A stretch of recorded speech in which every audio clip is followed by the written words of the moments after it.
I'm about to say something that might make you feel uncomfortable, but I need you to hear this.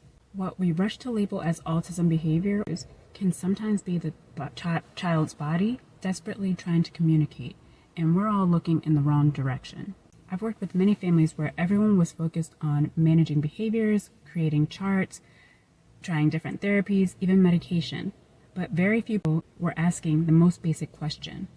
What is the child's body actually experiencing right now?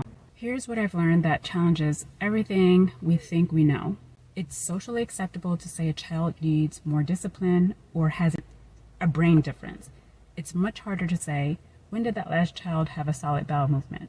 Or what happens to their behaviors 2 hours after they eat X, Y, and Z or are exposed to whatever. Those unglamorous, uncomfortable questions often hold the keys to progress. When your child's gut is inflamed, their nervous system doesn't just get a little cranky. It goes into full-blown survival mode. When the nervous system is stuck in survival, you don't get to see your child for who he or she really is underneath. You get fight, flight, freeze, or shut down.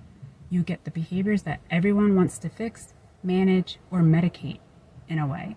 Let me tell you about a little girl who changed the way I thought about some things in my clinical practice.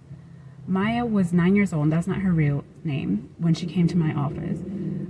She was a child who wasn't having meltdowns or tantrums. She had just pretty much gone completely silent. She stopped engaging with her family. She wouldn't try new things, barely spoke to anyone, and everybody had their theories. Selective mutism, anxiety disorder. She'd been through multiple different types of therapies and was even on anti-anxiety meds. Her parents obviously felt that they were failing because they were trying so many different things that weren't working. But nobody asked what was happening inside of Maya's body at that point in time. Maya was essentially surviving on a few different foods, and I would say not ideal foods. Crackers, applesauce, dry cereals, and white rice. If you've listened to or watched any of my other videos, you'll know that these are all pretty much carbohydrates. She was consuming other things, but that was the bulk of her diet. Her digestive system was very compromised, so much so that anything else felt like a threat to her body.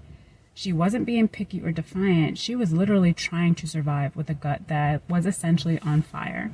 Therapeutically, I didn't force dietary changes or take away her safe foods. Instead, we gently supported her digestion, reduced inflammation in the gut and the brain that was keeping her nervous system on high alert. Within a few weeks, Maya had tried a green bean. Might not sound like a huge feat, but this can be a great turning point for a lot of kids on the spectrum. Not because we forced it, but because her body finally felt safe enough to be curious about the foods. A few months after that, she started humming while she was coloring. Then came questions, actually reciprocating question, making silly faces, engaging, all things that the parents had known she was capable of, but just kind of went away and now starting to reveal itself. Her parents felt like it was kind of watching her emerge from behind the curtain. Maya's improvements had everything to do with finally listening to what her body had been screaming all along. Here's what I need you to understand. I'm not saying that autism is caused by food sensitivities or that every behavioral challenge is gut related.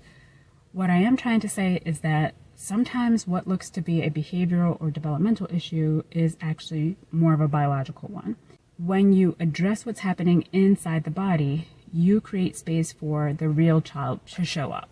When you support gut health, you support brain function. When you reduce systemic inflammation, you increase the child's capacity for connection, learning, and self-regulation. This isn't alternative medicine. This is basic biology that we somehow forgot to apply to our most vulnerable children. If something about Maya's story resonates with you, if you're sitting there thinking that sounds like my child, I want to offer you something. I do what are called food and behavior breakthrough sessions. These are private one-on-one sessions where you and I sit down, decode what your child's symptoms are, behaviors are, and what they might be telling you. You won't walk away with a generic supplement protocol or another elimination diet. you'll get clarity about what specifically is happening with your child and a roadmap for supporting their unique needs from the inside out based on what we discover. I only take a limited number of sessions each month because I do every single one of these personally. The link is below if you want to start getting real answers. Your child's behavior might not be the problem you need to fix. They might be the solution your child's body is trying to show you. If this video shifted something for you, hit subscribe. In these videos, I try to share things that are helpful and useful because your child deserves more than behavior management. They deserve to be seen and supported for who they truly are.